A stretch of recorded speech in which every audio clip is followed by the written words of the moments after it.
When I saw my husband scrolling through my phone, my heart skipped a beat, but not from fear of being caught. It was because he would see those messages. The ones I forgot to delete. I tried to snatch the phone from his hands, but he smoothly pulled it back and kept reading. I watched his face change as he read line by line, feeling my life crumble in mere seconds. Yes, now he would learn the truth. But not the whole truth. His hands trembled as he scrolled further, and I knew, right now he would reach that message that would destroy my life. The one that would explain everything and put a final period. Or maybe confuse him even more. My phone suddenly vibrated in his hands, and a new notification appeared on the screen. I saw his face go pale as he read the sender's name. My husband froze. Didn't even blink. I bit the inside of my cheek, an old habit when I'm nervous. My nerves mixed with the horror of realizing what I had done. His breathing quickened. I could hear it even from 6 feet away. This was exactly what I feared most. Because 3 months ago I made a mistake, the mistake that changed absolutely everything forever, and now. I didn't know what to do, but let me tell you how it really was. Before I share with you the secret I tried so carefully to hide for so long, write in the comments what city you're watching this video from. And also answer this question: have you ever had a secret you tried to hide with all your might, but in the end you couldn't manage it? The airplane ticket fell from my husband's jacket pocket like a confession written in guilt. Miami. A city David had never mentioned in 20 years of marriage, never appeared on any business calendar I'd ever seen. My fingers trembled as I held the boarding pass, dated for tomorrow, the same day he'd told me he was flying to Chicago for the Henderson contract meeting. I knew the Henderson account. I'd attended their holiday parties, remembered their daughter's wedding. They operated exclusively out of Denver. The house felt different suddenly, as if the walls themselves were keeping secrets. I walked through our perfectly decorated living room, my interior design work showcased in every carefully chosen piece, and felt like a stranger in my own life.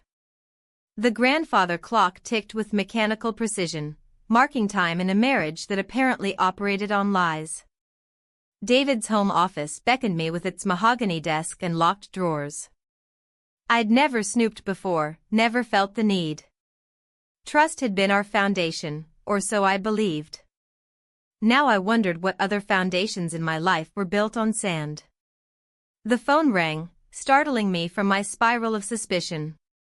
David's voice crackled through the speaker, warm and familiar, the same voice that had whispered promises during our wedding vows 2 decades ago. "Hi sweetheart, just confirming, flight leaves at 6 tomorrow morning. The Henderson people want to start meetings bright and early Tuesday." I stared at the Miami ticket in my hand. "Of course, darling. How long will you be gone?" 4 days, maybe 5. You know how these contract negotiations drag on. His laugh sounded normal, practiced. "I'll miss you." After hanging up, I sat in the kitchen where we'd shared thousands of meals, planning our future, discussing our dreams. The silence was deafening. I realized I couldn't remember the last time we'd talked about anything meaningful, anything beyond logistics and schedules. The doorbell interrupted my thoughts. Through the peephole, I saw my father-in-law standing on the porch, a suitcase beside him. Thomas had aged gracefully, his silver hair and distinguished features making him look more like a professor than the retired engineer he was. Since Margaret's death 6 months ago, he'd become a ghost of himself, selling the family home where David had grown up. "Thomas, what a surprise." I opened the door, immediately noticing something different in his demeanor. Purpose, maybe. Or determination.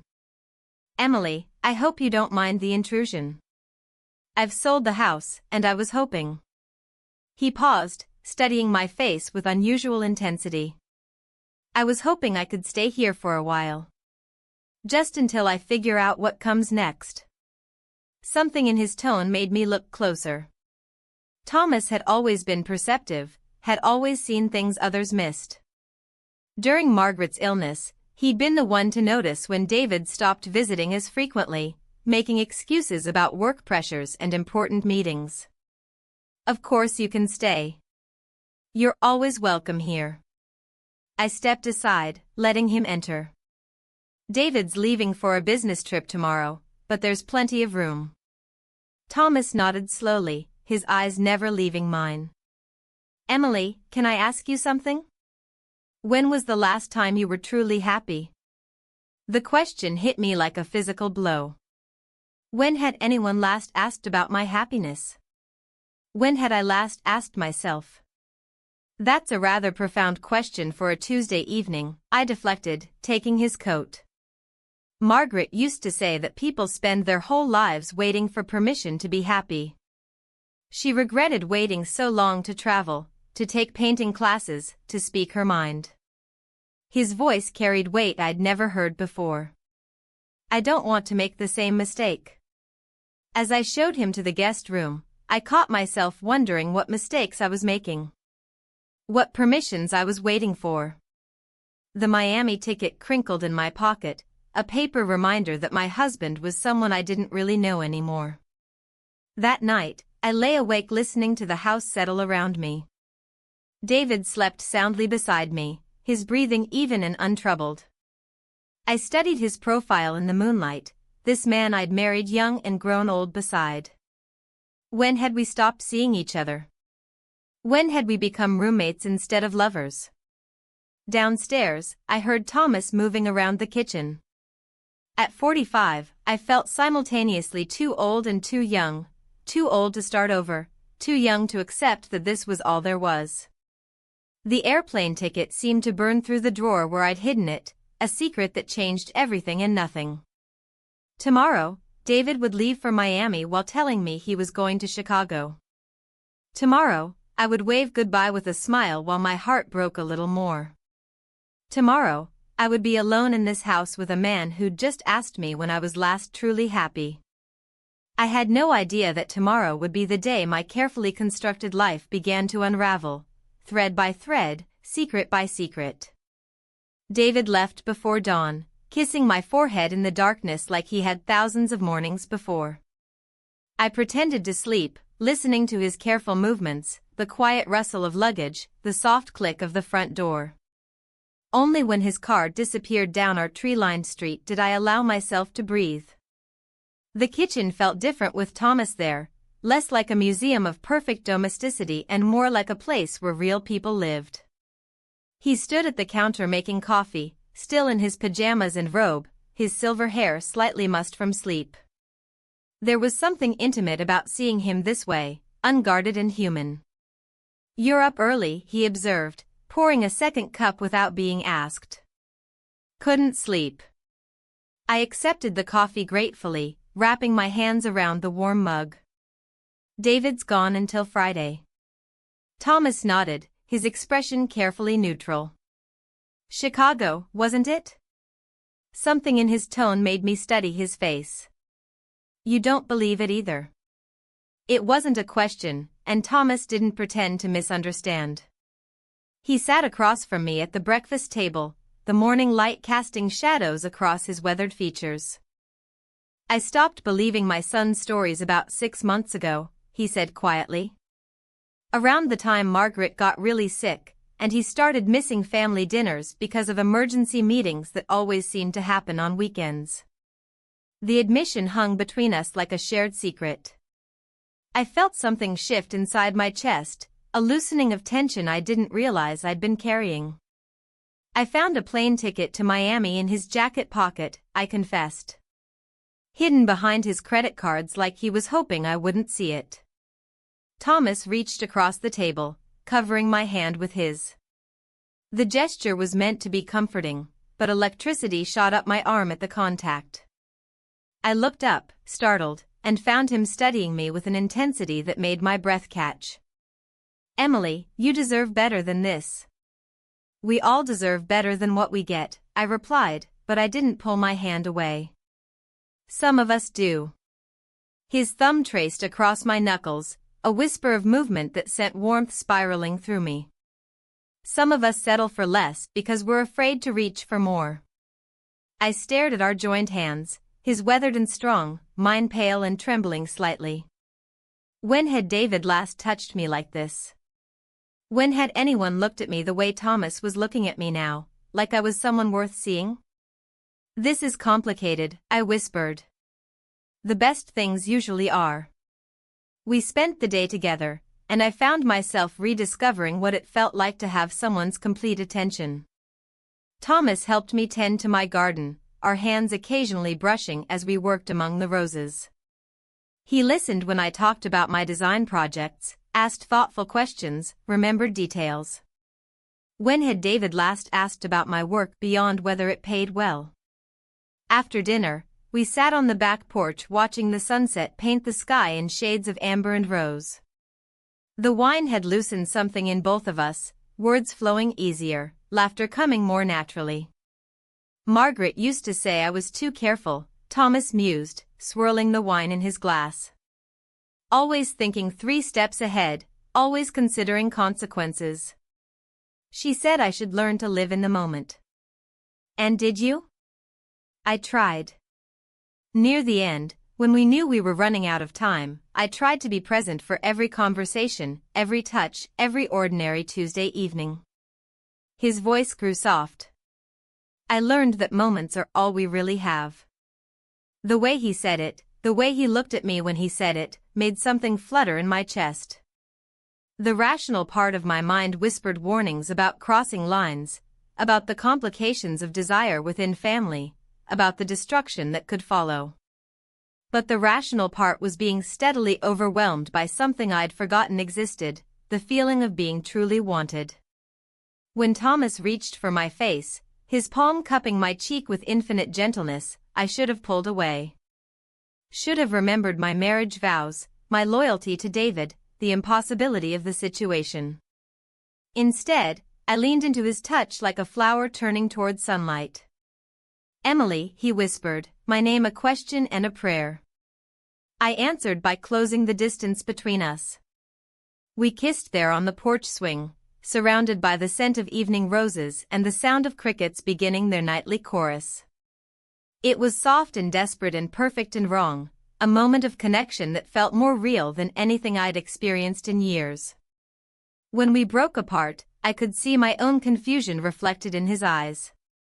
"I should apologize," he said. "Please don't." I touched my lips, still feeling the warmth of his. I can't remember the last time someone kissed me like they meant it. We sat in silence after that, the weight of what had happened settling between us. The smart thing would be to pretend it never happened, to rebuild the comfortable distance of family relationships. But as I watched Thomas struggle with his own conscience, I realized I didn't want to be smart anymore.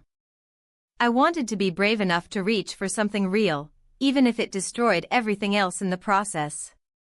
The airplane ticket in David's pocket had shown me that my marriage was already broken. Maybe it was time to stop pretending otherwise. That night, lying alone in my bed, I touched my lips and remembered what it felt like to be kissed by someone who saw me, really saw me.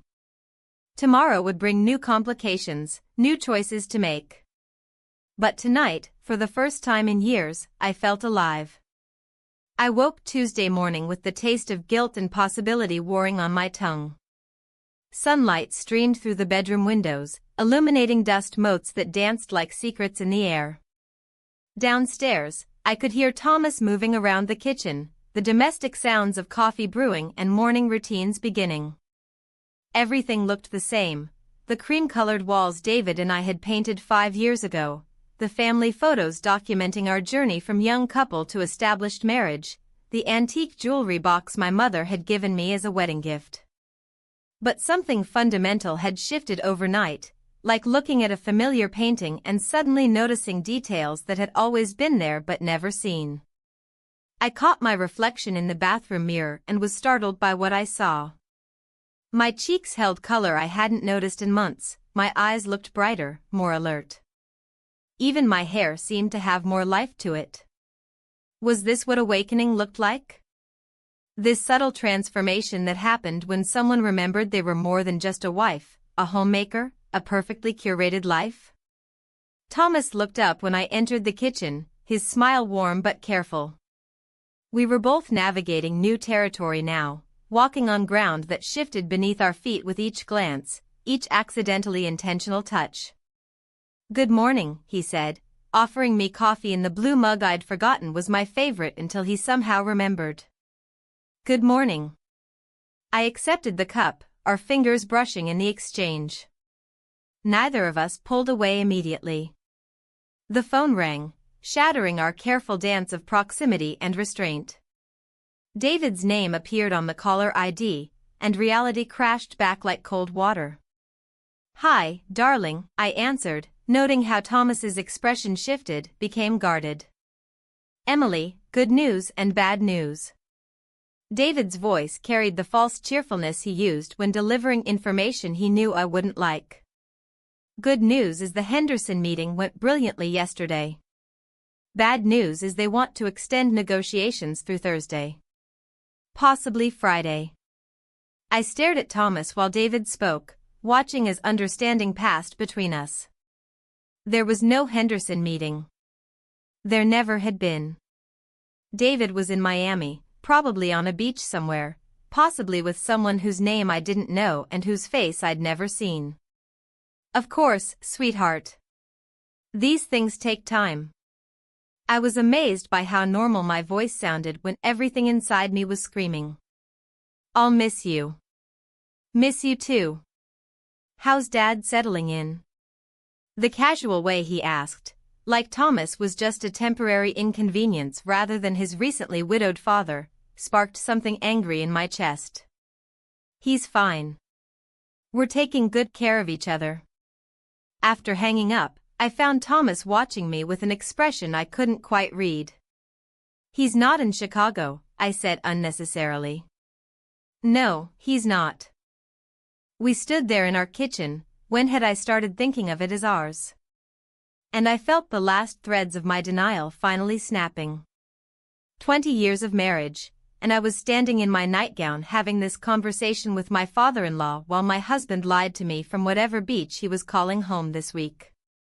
"I used to think the worst thing would be finding out he was cheating," I said, surprising myself with the admission. "Now I realize the worst thing is discovering I don't actually care anymore." Thomas stepped closer, close enough that I could smell his aftershave, see the flecks of gold in his brown eyes. "Emily, what do you want?" The question was simple and impossible. What did I want? I wanted to feel alive again. I wanted someone to look at me like I mattered. I wanted to stop being careful and proper and endlessly, exhaustingly good. "I want to stop pretending," I whispered. This time, when Thomas reached for me, I didn't hesitate. I stepped into his arms like coming home to a place I'd never been but had always been searching for. He held me while I cried, not for David, not for my marriage, but for all the years I'd spent sleepwalking through my own life. When the tears stopped, something else began. Thomas tilted my face up to his, searching my eyes for permission, for certainty, for forgiveness in advance for what we were about to do. "Are you sure?" he asked. Instead of answering with words, I kissed him. This time there was nothing gentle or hesitant about it. This time, I kissed him like a woman who had just remembered she was allowed to want things for herself. We talked for hours after that, sitting at the kitchen table like conspirators planning a revolution. Thomas told me about the loneliness of the past 6 months, how losing Margaret had made him realize how much of his life he'd spent being careful instead of being happy. I told him about the slow fate of my marriage, how David and I had become strangers sharing a mortgage and a last name. "Margaret asked me something before she died," Thomas said as afternoon light slanted through the windows. "She asked if I'd ever been in love with someone I couldn't have." My heart stuttered. "What did you tell her?" "The truth. That I'd been half in love with my son's wife for 15 years, and that I'd take that secret to my grave." He looked at me directly. Margaret told me that some secrets aren't meant to be buried. Some secrets are meant to be lived. The weight of his words settled over me like a blanket. 15 years. He'd been watching me, wanting me, for 15 years while I'd been obliviously playing the perfect daughter-in-law. Why didn't you ever say anything? Because you were happy then. Or at least, I thought you were. His hand found mine across the table. When did that change, Emily? When did the light go out of your eyes? I tried to pinpoint the moment, but it hadn't been sudden. It had been gradual, like ice forming on a pond, so slow you don't notice until everything is frozen solid. I think it was when I realized David saw me as part of the house, I said finally. Something he owned and maintained but didn't really see anymore. That evening, as we prepared dinner together, I felt something I hadn't experienced in years, anticipation. Not for any specific outcome, but for the simple pleasure of being with someone who paid attention to me. Thomas noticed when I hummed while chopping vegetables. He noticed when I pushed my hair behind my ear, a nervous habit I'd thought no one observed anymore. When he suggested we eat on the porch, I agreed, even though it meant sitting in the exact spot where we'd first crossed the line between propriety and possibility. We were different people than we'd been 24 hours ago, and I was beginning to think that was exactly what I'd been waiting for my entire adult life. As darkness fell around us, Thomas reached across the small table and took my hand. This time, neither of us pretended it was just comfort. This time, we both acknowledged it for what it was, the beginning of something that would change everything, and the end of something that had been dying for years. David won't be back until Friday, I said, the words carrying weight beyond their simple meaning. No, Thomas agreed. He won't. In the space between that statement and what would come next, I felt my old life slipping away like sand through fingers. Tomorrow, I would have to decide how far I was willing to go, how much I was willing to risk for the chance to feel alive again. Tonight, it was enough to sit in the darkness with someone who saw me, really saw me, and didn't look away. Wednesday morning arrived with the kind of crisp autumn air that made everything feel possible. I woke earlier than usual, my body humming with an energy I hadn't felt in years. The house seemed different in the early light, not the sterile showcase I'd maintained for David's colleagues and my own professional reputation, but a place where real emotions could exist, where real conversations could happen. Thomas was already in the kitchen when I came downstairs, standing at the window watching the sunrise paint our backyard in shades of gold. He'd made coffee again, and the simple domesticity of it struck me as both foreign and familiar. When had David last made me coffee? When had he last noticed what I preferred, remembered how I liked things? Good morning, I said, and he turned with that smile that had become precious to me overnight. I was thinking about what you said last night, he began, handing me the blue mug that was somehow already becoming ours. About feeling like part of the house. I settled beside him at the counter, close enough that our shoulders brushed. It's accurate, isn't it? Like a piece of furniture that gets polished regularly but never really seen. Margaret felt that way sometimes. His voice carried the weight of old regrets. I was so focused on providing, on being responsible, that I forgot to see her. Really see her. She told me once that she felt like she was disappearing, one small piece at a time. The admission hung between us, heavy with implications. I thought about my own disappearing act, how I'd shrunk myself to fit David's vision of the perfect wife, the successful woman who never demanded too much attention or caused too much trouble. Do you think it's too late? I asked. To become visible again? Thomas set his coffee down and turned to face me fully.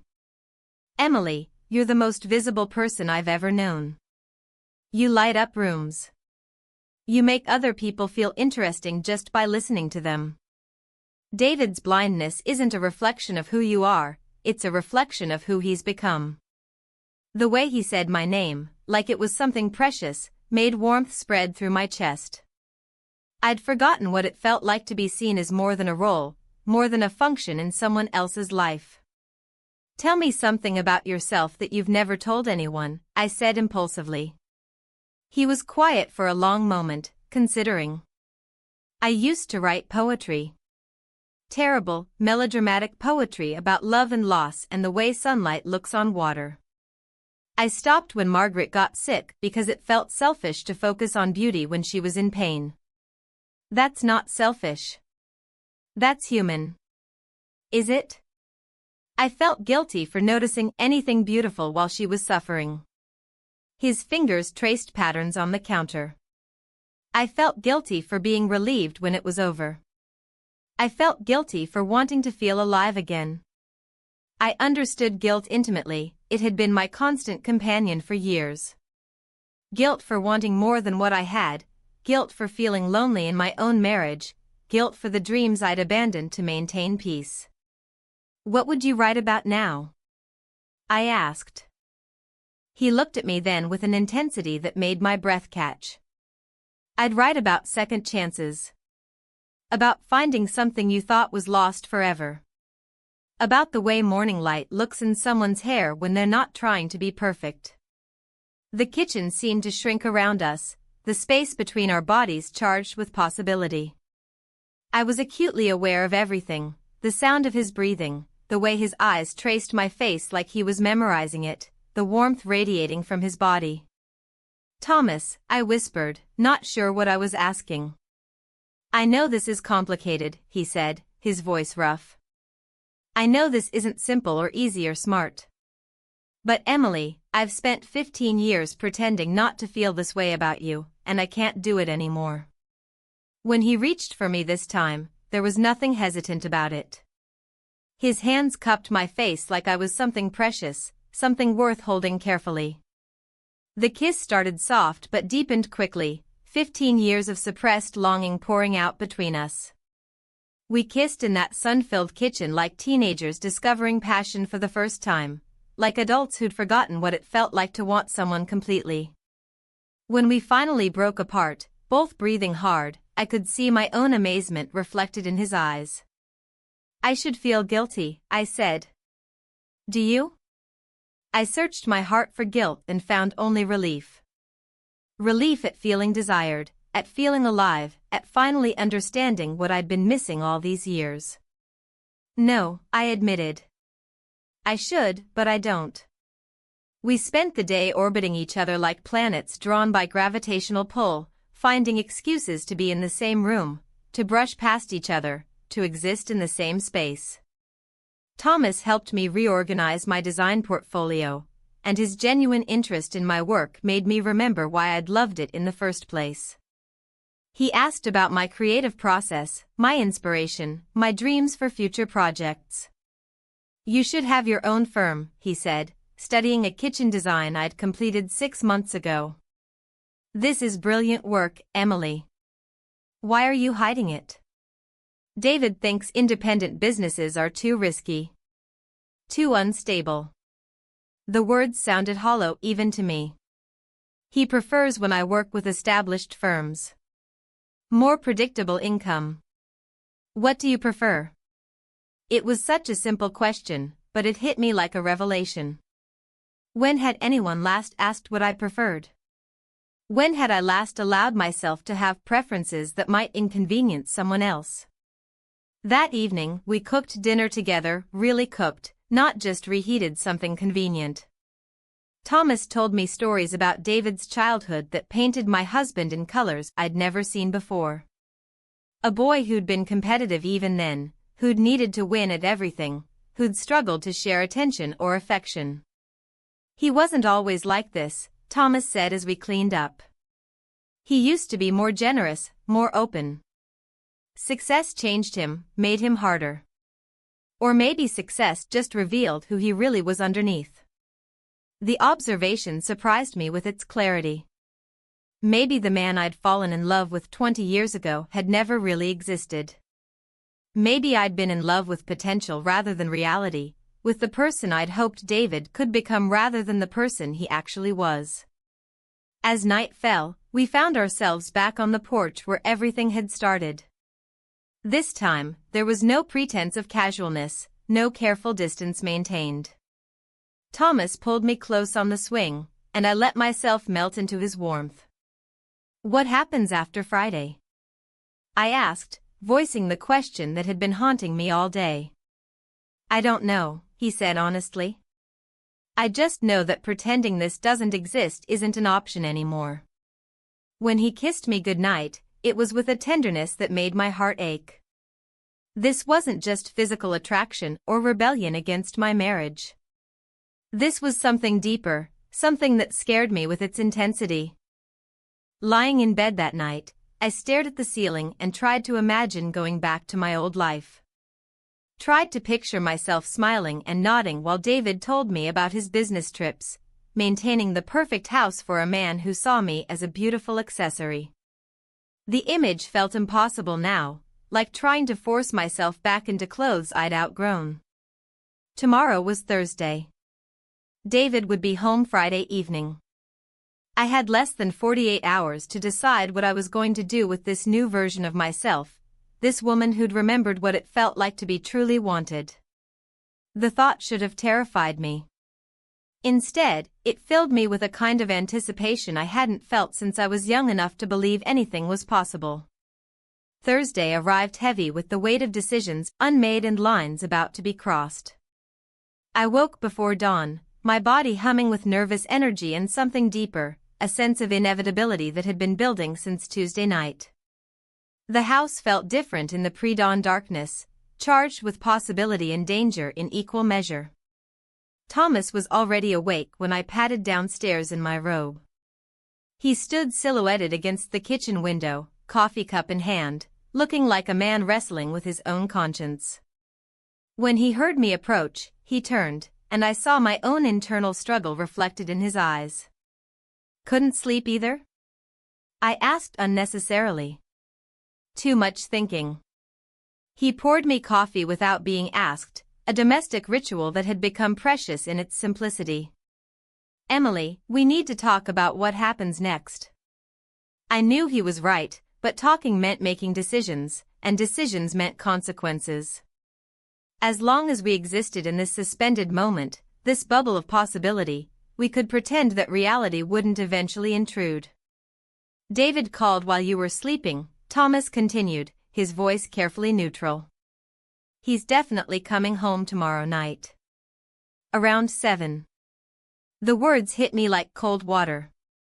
Tomorrow night, David would walk through that front door expecting to find his perfectly maintained life exactly as he'd left it. He'd expect his dutiful wife to welcome him home with questions about his trip and plans for the weekend. He'd expect everything to be the same. But I wasn't the same. I couldn't pretend to be the same. "What did you tell him?"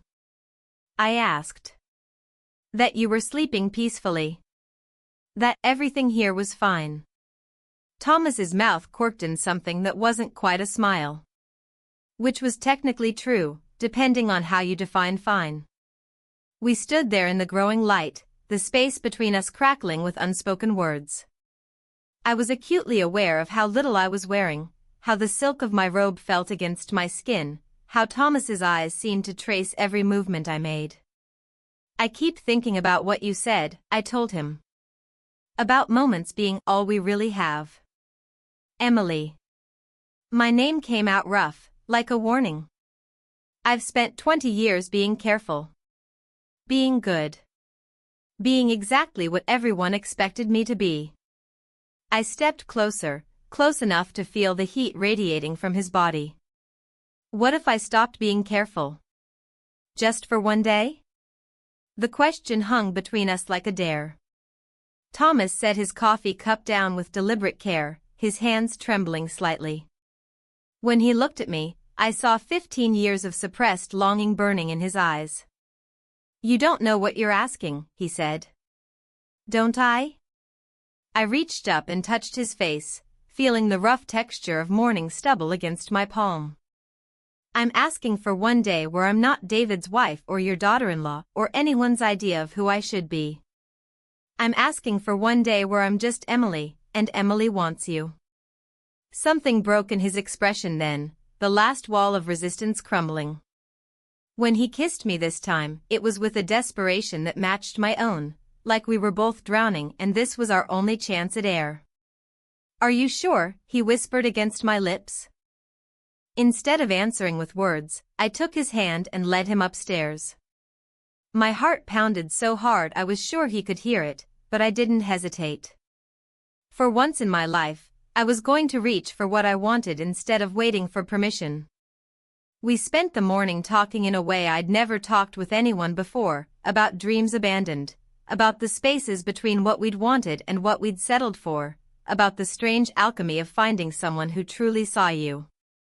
Thomas told me about the poems he'd never shown anyone, about the travel dreams he'd shelved when responsibility took precedence. I told him about the design firm I'd never started, about the creative risks I'd never taken because they felt too selfish, too uncertain. Margaret used to say that regret was heavier than fear, Thomas said, his fingers tracing patterns on my hand. She said the things we don't do haunt us more than the things we do. Is that why you came here? To avoid regret? Partly. He was quiet for a moment.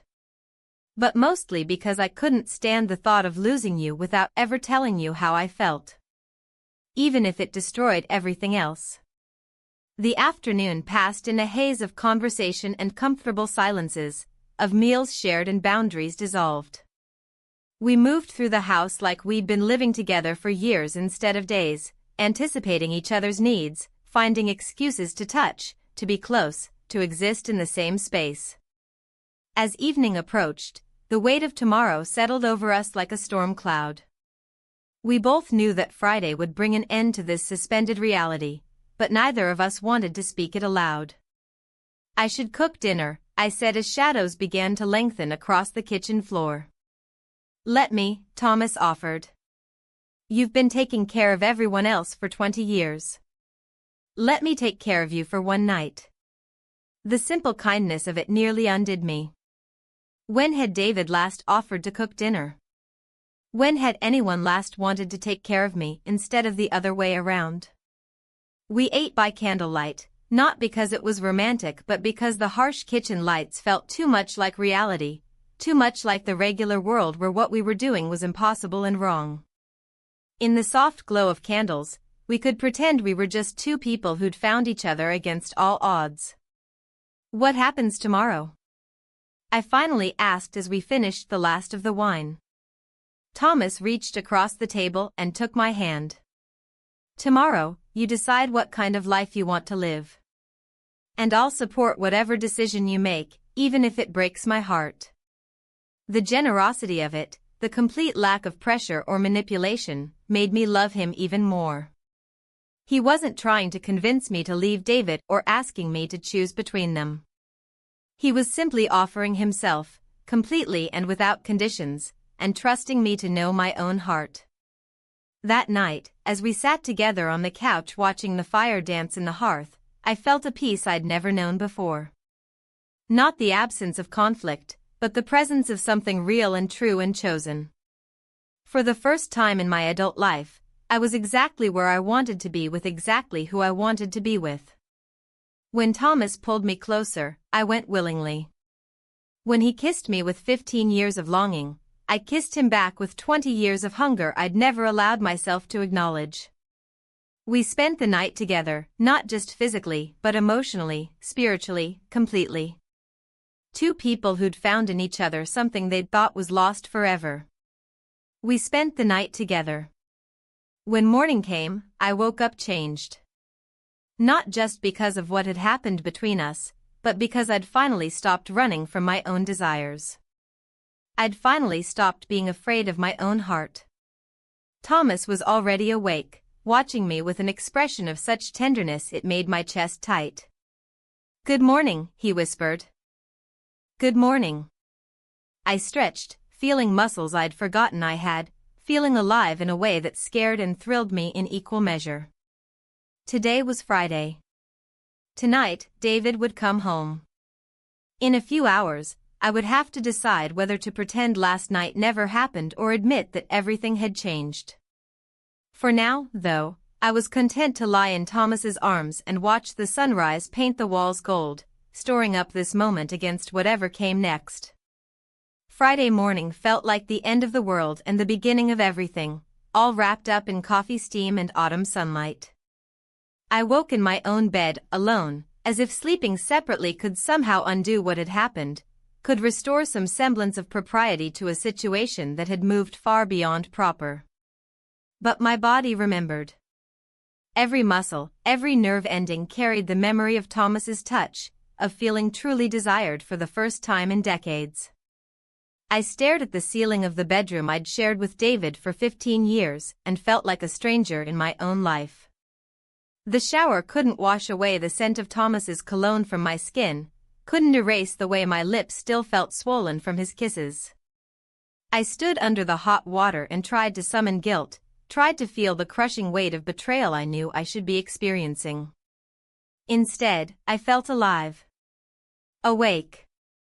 Like I'd been sleepwalking for 20 years and had finally opened my eyes. Downstairs, Thomas sat at the kitchen table with his coffee and the morning paper, looking like any normal houseguest except for the careful way he avoided meeting my eyes directly. The air between us vibrated with unspoken words, with the weight of what we'd shared and what it meant. "Good morning," I said, my voice coming out steadier than I felt. "Morning." He looked up then, and I saw my own confusion reflected in his face. "Emily, about last night." "Don't." I held up a hand, surprising myself with the firmness in my voice. "Don't apologize. Don't say it was a mistake. Just don't." He studied my face for a long moment. "I wasn't going to apologize." "What were you going to say?" "That I've never felt anything like that before. Not even with Margaret, and I loved her deeply." His honesty was like a physical blow. And that terrifies me more than I can express. I poured coffee with hands that shook slightly, my mind racing. How did people navigate this? How did they function in the aftermath of earth-shifting intimacy, knowing that reality was about to come crashing back? "David will be home at 7, I said unnecessarily. "I know. I don't know how to pretend this didn't happen." "Then don't." The simplicity of his response made me laugh, a sound somewhere between hysteria and genuine amusement. "Just like that? Just don't pretend?" "Emily, what we shared last night wasn't something to be ashamed of. It was honest and real and beautiful. The only shame would be in denying it happened." His words settled over me like a blanket, comforting and terrifying in equal measure. Part of me wanted to run, to pack a bag and disappear before David returned, before I had to face the consequences of my choices. Another part wanted to stay and fight for this newfound piece of myself, this woman who knew what she wanted and wasn't afraid to reach for it. We spent the day in a strange dance of normalcy and tension. Thomas helped me change the sheets, an act that felt both practical and symbolic, erasing physical evidence while doing nothing to diminish the emotional reality. We grocery shopped for David's favorite foods, prepared his homecoming dinner like the dutiful family members we were supposed to be. But underneath the domestic routine, something had fundamentally shifted. Thomas's hand brushed mine when he passed me the salt, and electricity shot up my arm. Our eyes met across the kitchen while we cooked, and the air seemed to shimmer with unspoken promises and impossible futures. "I've been thinking," I said as we sat down to lunch. "About what you said about regret being heavier than fear." Thomas set down his sandwich, giving me his full attention. "What about it?" "I think I've been carrying regret for so long I forgot what it felt like to be without it. Regret for the chances I didn't take, the dreams I gave up, the person I stopped being to make everyone else comfortable." I took a shaky breath. Last night was the first time in 20 years I did something purely for myself. Purely because I wanted to. And how does that feel? Terrifying. Exhilarating. Like I might finally understand who Emily really is underneath all the roles I've been playing. Thomas reached across the table and covered my hand with his. I'd like to know that Emily better. The words hung between us, heavy with implication. Was he asking for more time? For a future? For me to choose him over the life I'd built? Thomas, I need you to know something. I turned my hand palm up, linking our fingers. Whatever happens tonight, whatever I decide, last night mattered. You matter. This matters. But. I could hear the but in my voice too, the hesitation that spoke to 20 years of conditioning, of choosing security over passion, stability over risk. But I don't know if I'm brave enough to blow up my entire life for a possibility. Even a beautiful possibility. He squeezed my hand gently. I'm not asking you to blow up your life. I'm asking you to consider building a new one. The distinction felt important, though I wasn't sure I understood the difference yet.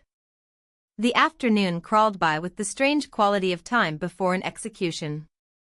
Every tick of the grandfather clock brought us closer to 7 o'clock, closer to David's return, closer to the moment when this bubble of suspended reality would burst. At 5, Thomas went upstairs to pack his things. The sound of his suitcase zipping closed echoed through the house like a gunshot. When he came back down, car keys in hand, I felt something tear inside my chest. You're leaving? I asked, though I'd known this moment was inevitable. It's better this way. Cleaner. He set his suitcase by the front door, then turned to face me. Emily, I want you to know that these 4 days have been the happiest I've felt since Margaret died. Maybe the happiest I've ever felt, period. Don't talk like this is goodbye. Isn't it? The question hung in the air like a challenge. Was this goodbye? Was I really going to let him walk out of my life and go back to pretending I was satisfied with the scraps of attention David threw my way? I don't know, I whispered, and it was the most honest thing I'd said all day. Thomas stepped closer, close enough that I could smell his cologne, could see the flecks of gold in his brown eyes. Whatever you decide, know that you deserve more than what you've been accepting. You deserve to be seen, to be valued, to be loved completely. When he kissed me goodbye, it tasted like tears and possibility and the bitter sweetness of something ending before it could truly begin. I watched from the window as his car disappeared down our tree-lined street, taking with it the best version of myself I'd ever known. At 6:45, I checked my reflection in the hallway mirror. I looked like the same woman who'd kissed her husband goodbye on Tuesday morning, but everything underneath had changed. The question was whether David would notice, and what I would do if he did. At exactly 7 o'clock, I heard David's key in the lock. Showtime. At exactly 7 o'clock, I heard David's key in the lock. The sound that had once meant comfort and homecoming now felt like a death knell.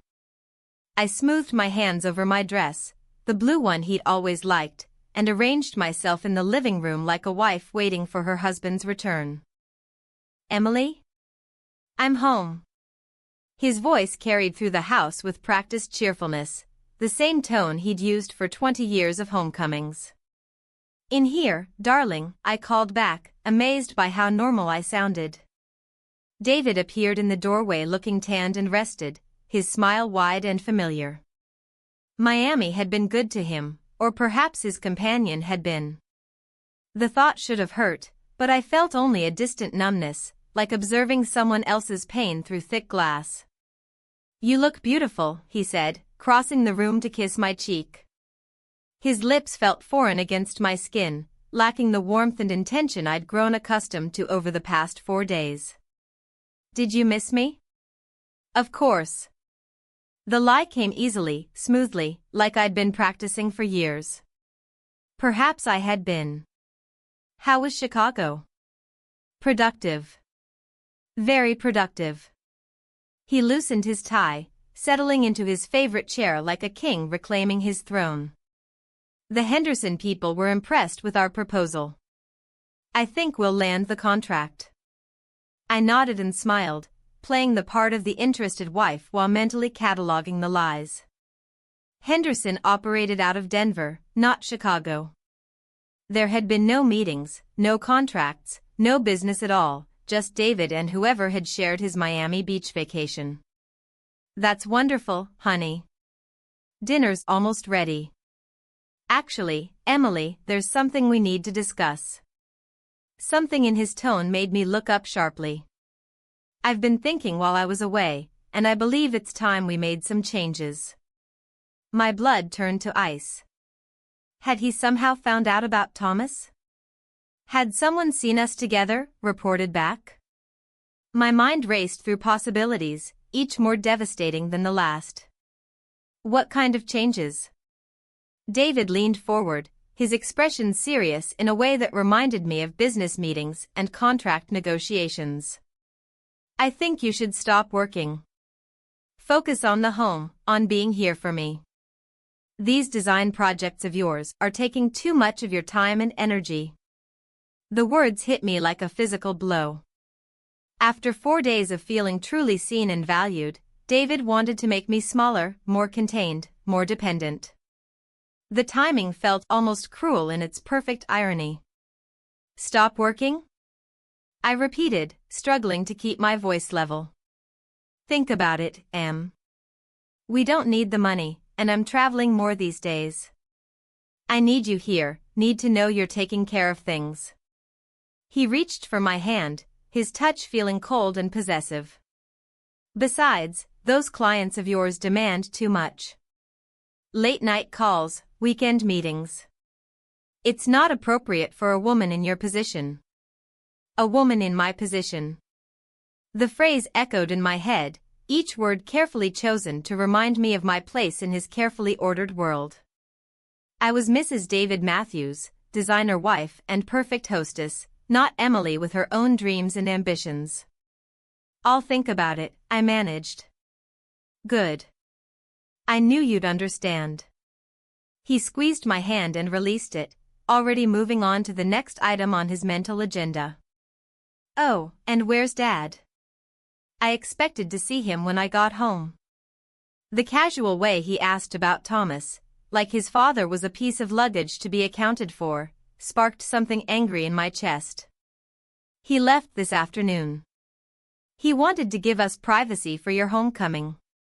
Thoughtful of him. Though I hope he wasn't too much trouble while I was gone. Trouble. As if Thomas's presence had been an inconvenience rather than a gift, as if the most meaningful 4 days of my adult life had been nothing more than a minor domestic disruption.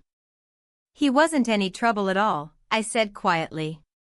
Over dinner, David regaled me with stories from his business trip, carefully edited tales that painted him as the conquering executive, the successful man whose wife should be grateful for his attention.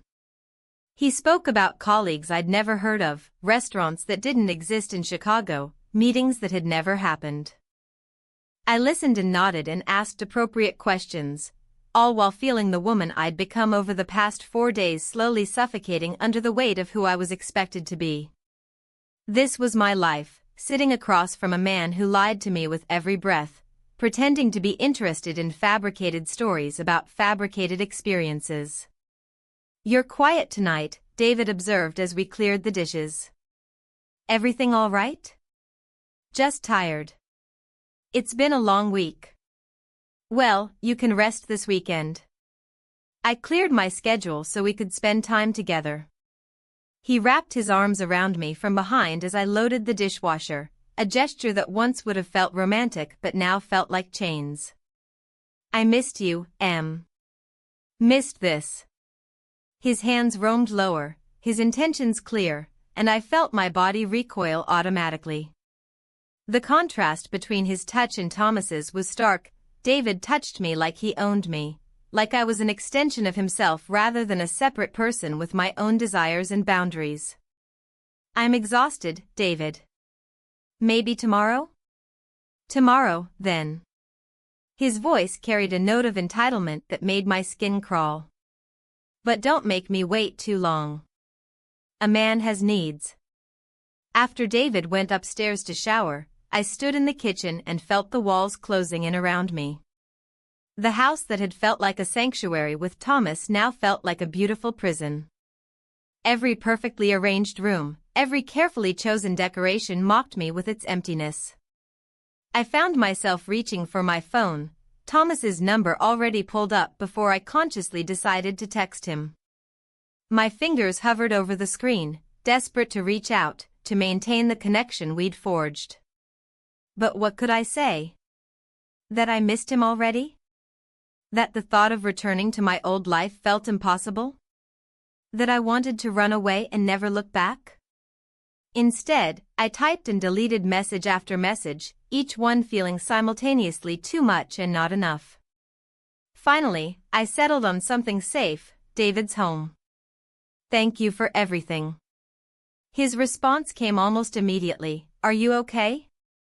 The simple question nearly undid me. When had David last asked if I was okay?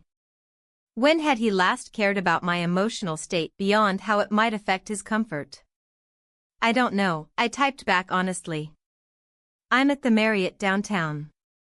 Room 412. If you need anything, anything at all. The knowledge that he was only 20 minutes away felt like both salvation and temptation. He hadn't gone back to his empty apartment, hadn't moved on like nothing had happened. He was waiting, hoping, giving me space but staying close enough to catch me if I fell. Upstairs, I could hear David moving around our bedroom, claiming his territory, re-establishing his dominance over this space we'd shared for so long. Soon he'd call for me to come to bed, expect me to slip back into the role of dutiful wife as if the past 4 days had been nothing more than a brief intermission in our regularly scheduled programming. I deleted the text thread with Thomas and put my phone away, but the knowledge of his proximity burned in my chest like a secret flame. Room 412. 20 minutes away. A different life waiting if I was brave enough to choose it.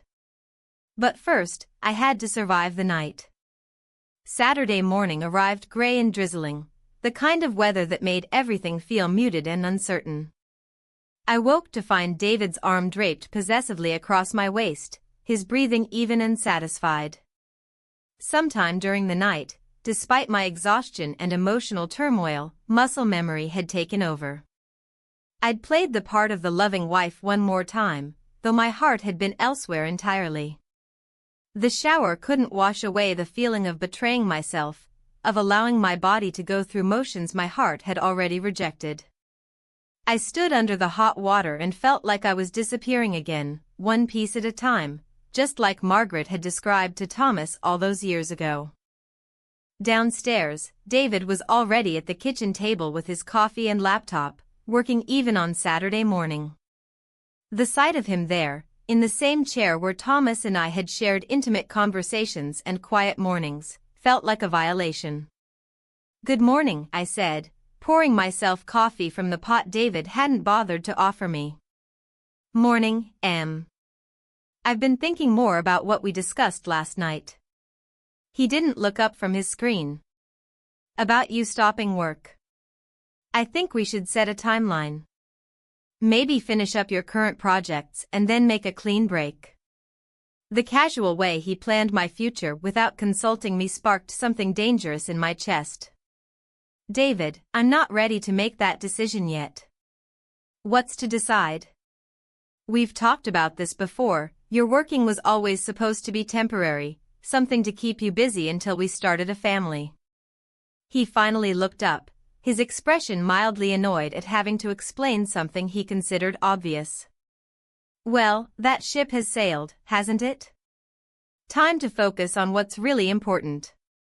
The casual cruelty of it, reducing our childlessness to a failed project, dismissing my career as busy work, made something snap inside me.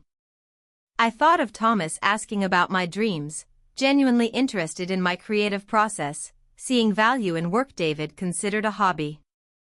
My work is important to me, I said quietly. More important than our marriage? The question was designed to shut down discussion, to make me the unreasonable one for wanting both a career and a husband. It was a manipulation tactic I'd fallen for hundreds of times over the years, choosing peace over my own needs. That's not what I said. Isn't it? Emily, successful marriages require sacrifice. I've sacrificed plenty for us, working long hours, traveling constantly, building the kind of life most women would be grateful for. His voice carried the edge of a man who'd never been told no by his wife. The least you can do is prioritize what matters. What matters? As if I didn't matter. As if my dreams and ambitions and sense of self were luxuries we couldn't afford. My phone buzzed with a text message, and I glanced at it automatically. The message was from my client Sarah about the restaurant project we'd been working on, but what made my blood freeze was the name on the screen as David might see it from his angle. I'd saved Thomas's number under Thomas M. to distinguish it from Thomas the contractor I sometimes worked with. But from David's perspective, sitting across the table, the partial view of the screen might show just Thomas and part of the message preview from our conversation last night. David's eyes flicked to my phone with mild interest. "Who's texting you this early on a Saturday?" "Just a client," I said, quickly turning the phone face down. Nothing urgent. But something in my voice must have sounded off, because David's expression sharpened with the focus I'd seen him bring to difficult business negotiations. "Which client?" "I thought you were wrapping up projects, not taking on new communications."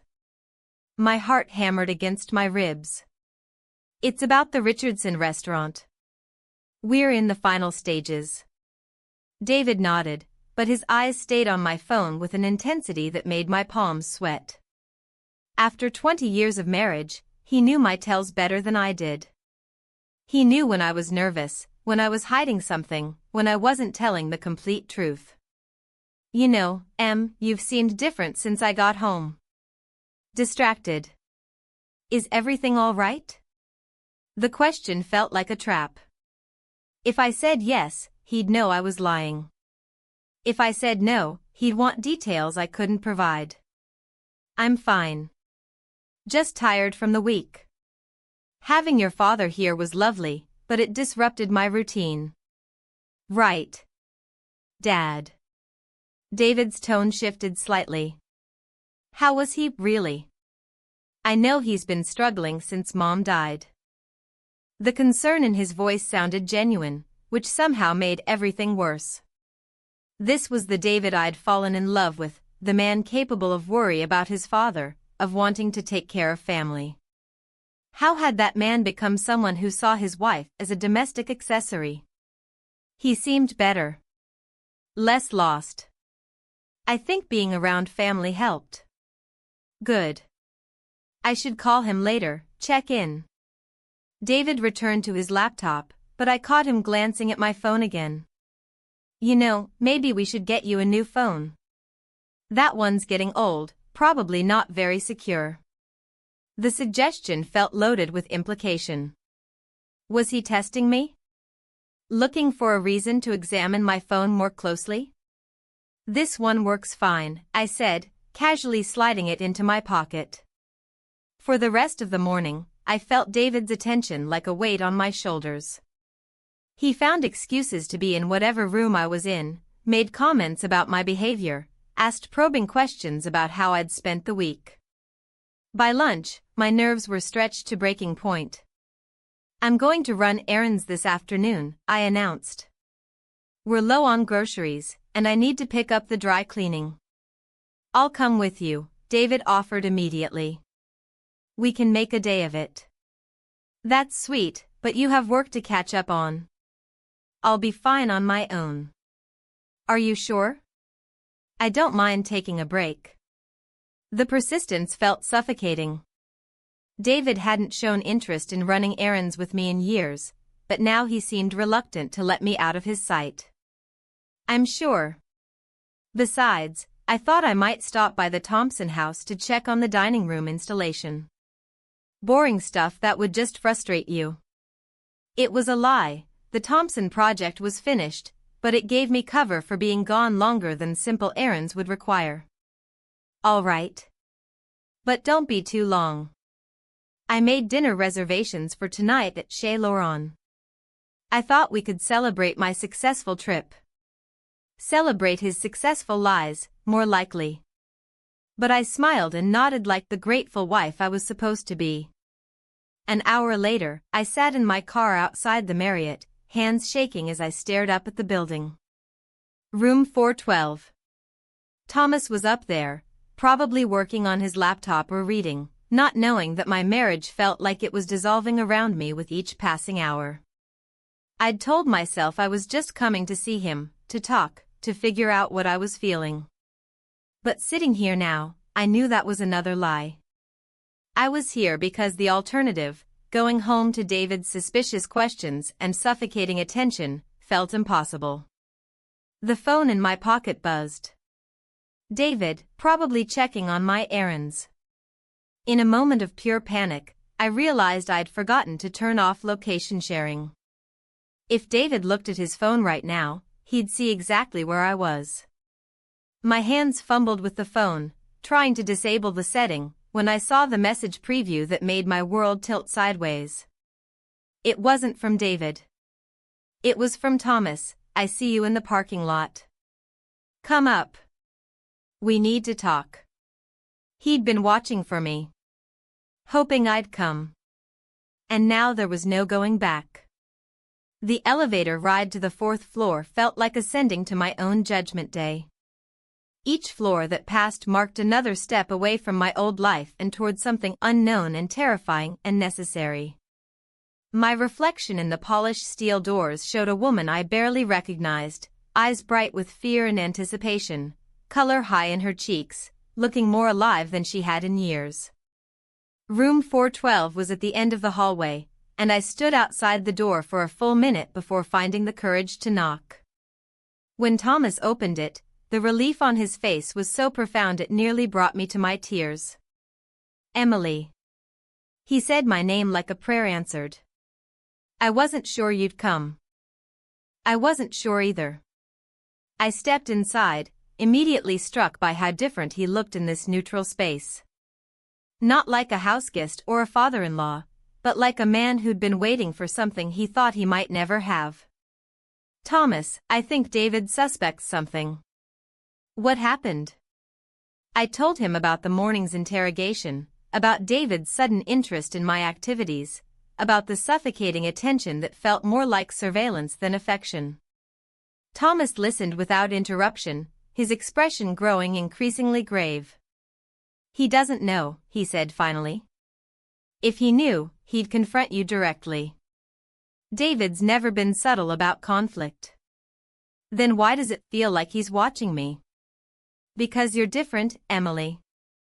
Anyone who really looked at you would see it. You're more alive, more present. After 20 years of marriage, David would notice that change even if he doesn't understand what caused it. I walked to the window, looking out at the city below. Normal people living normal lives, probably dealing with normal problems that didn't involve falling in love with their father-in-law and contemplating blowing up everything they'd spent 2 decades building. I can't go back, I said quietly. I tried to pretend this morning, tried to slip back into being the wife he expects, but I can't. It feels like slowly suffocating. Then don't go back. The simplicity of his response made me turn around.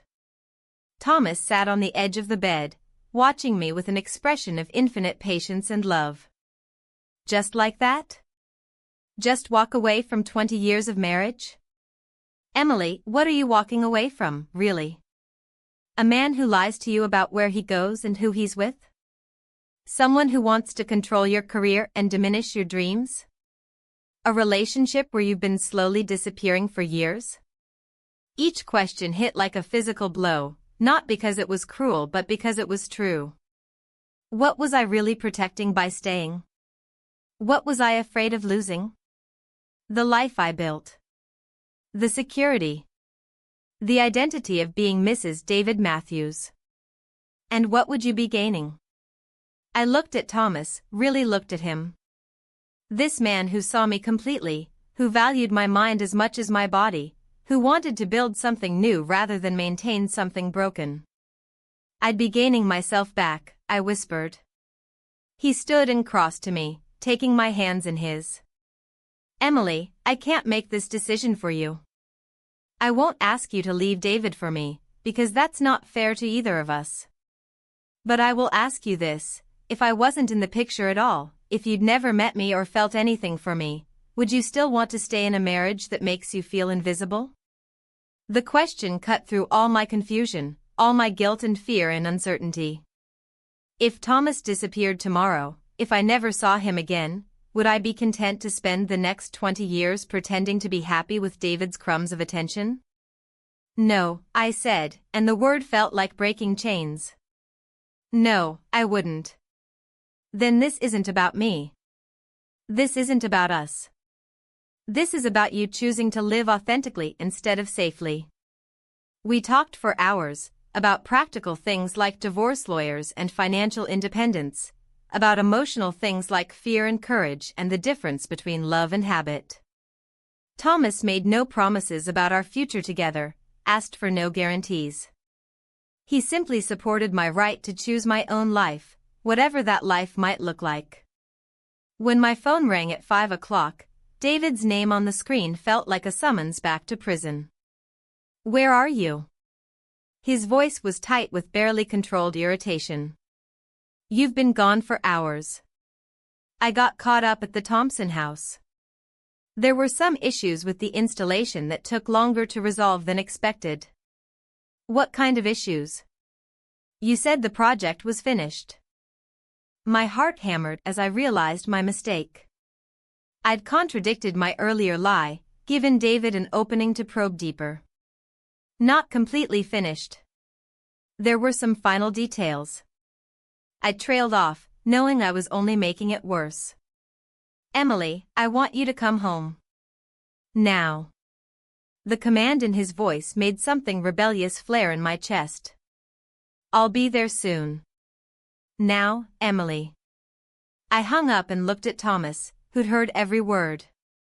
He knows something's wrong, I said. What are you going to do? I stared at my phone, at the symbol of all the ways David monitored and controlled my life.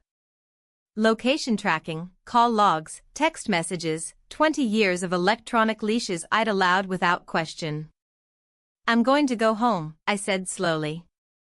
I'm going to pack a bag. And then I'm going to tell David I want a separation. Thomas's face cycled through relief, fear, and something deeper. Are you sure? I've never been more sure of anything in my life. I kissed him softly, tasting possibility and courage on his lips. This isn't about you, Thomas. This is about me finally choosing myself. The drive home felt like traveling through time, each familiar street taking me back to the woman I used to be while the woman I was becoming sat in the passenger seat, whispering encouragement. David's car was in the driveway, and I could see him pacing in the living room window like a caged animal. I sat in my car for a moment, gathering courage. In a few minutes, I would walk into that house and set in motion events that couldn't be undone. I would stop being Mrs. David Matthews and start being Emily again, just Emily, with all the uncertainty and possibility that entailed. My phone buzzed with a text from Thomas. Whatever happens, you're braver than you know. I smiled, turned off location sharing permanently, and walked toward my future. The front door opened before I could reach for my keys. David stood there, his face a mask of barely controlled fury, and I knew that whatever happened next, I was finally ready for the truth. But that's a story for another day. Right now, all that mattered was the woman in the doorway, looking at her husband with clear eyes for the first time in 20 years, knowing exactly what she was worth and refusing to accept anything less. The rest would have to wait for tomorrow.